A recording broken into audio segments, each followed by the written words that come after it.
वृंदा ने जो शरीर को परित्याग किया उसी के वाट लगा करके भगवान विष्णु स्थित हो गए। अय्या प्रसंग तो वृंदा और जलंधर के विष्णु के बीच हो रहा था।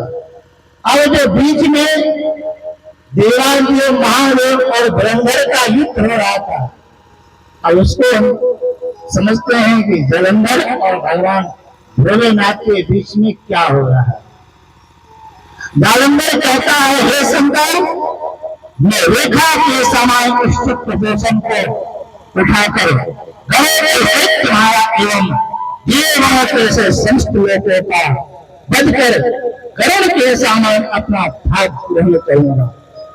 मैं अपने बाल अवस्था में तपस्या के प्रभाव से बलशाली ब्रह्मा को भी जीत लिया है।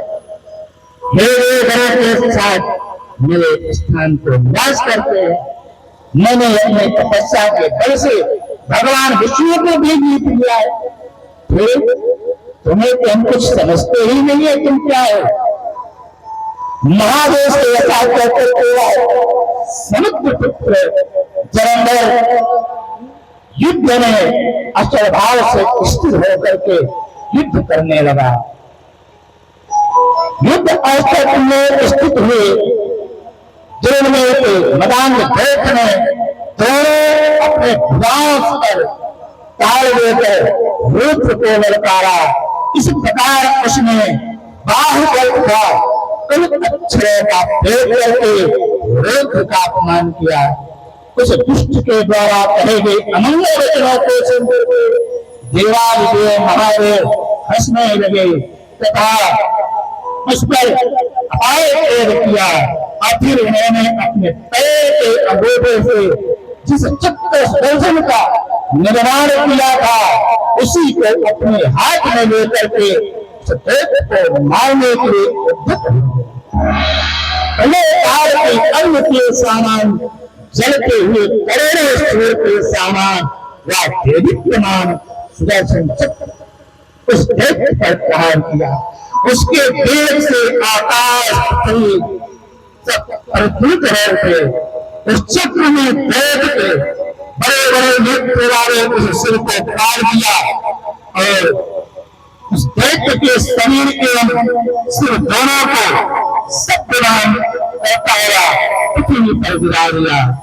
सागर पुत्र जलंधर के पृथ्वी पर गिरते ही चारों ओर महान हाहाकार होने लगा।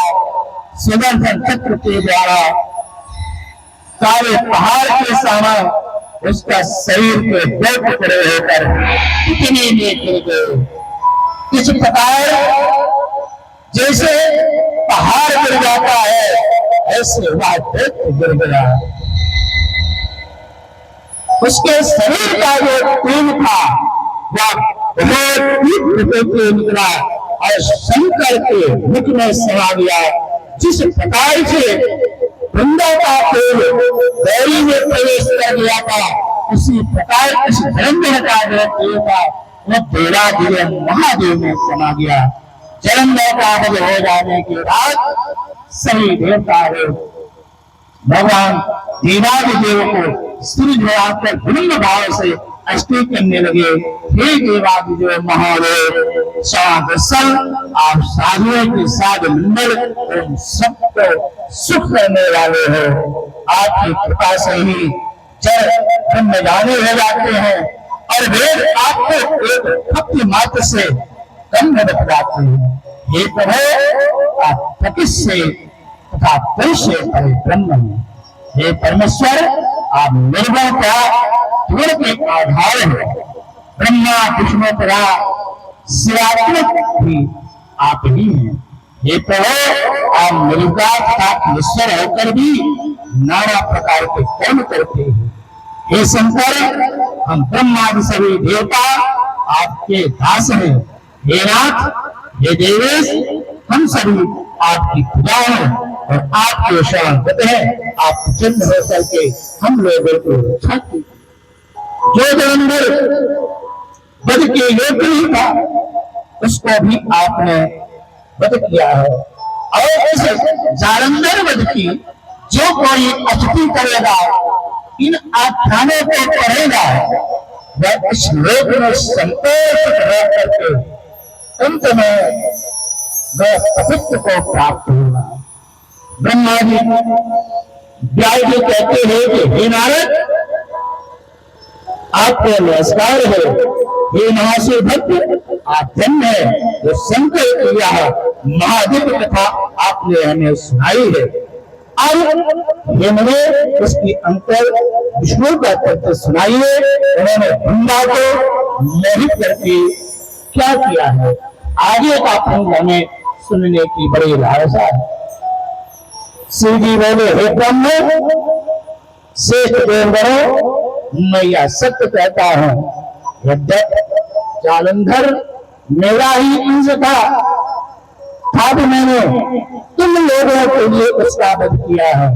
हे तात, अब तुम लोग सत्य सत्य बताओ, तुम लोगों के सुख प्राप्त हुआ है या नहीं।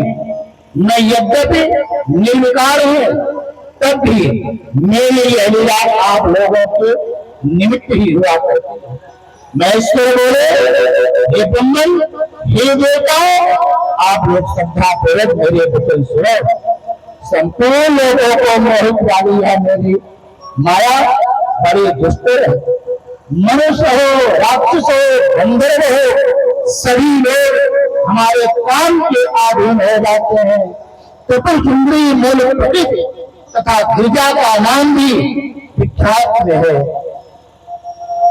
ये सनत कुमार कहते हैं, व्यास जी, इस तरह से पंचामृत भगवान शंकर देवताओं से इतना कह करके अपने शरीर ग्रह के साथ अंतर्धान हो गए और भगवान शंकर की आज्ञा से ब्रह्मादि देवता मूल प्रकृति महाभक्त भगवती को प्रसन्न करने के लिए स्थित करते हैं।